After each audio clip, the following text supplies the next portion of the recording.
যে ব্যক্তি শুধু কোরবানির দিন আমনে গরু জবাইয়ের আগেও বিড়ি খান, আমনের গতকালিকায়ও আমনের টাকা সুদের টাকা, আবার কোরবানির দিনও আপনি জোহরের নামাজও পড়েন না, আসরের নামাজও পড়েন না, কোরবানির দিনও আপনি মিছা কথা কন, আমনের মধ্যে ইবাদত আল্লাহর ভয় গুনাহ ত্যাগ বলতে কিছুই নাই।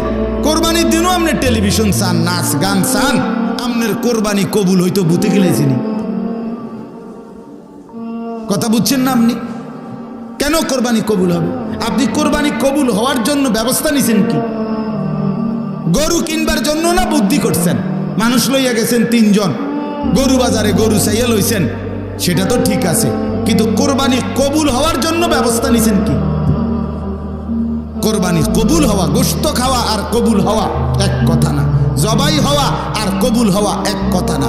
জবাই তো প্রতিদিনে হয়, যে কেউ জবাই করলেই তো গরু জবাই হবে, কিন্তু জবাই আর কবুল তো এক কথা না। গোশত খাওয়া আর কবুল হওয়া তো এক কথা না বাপ।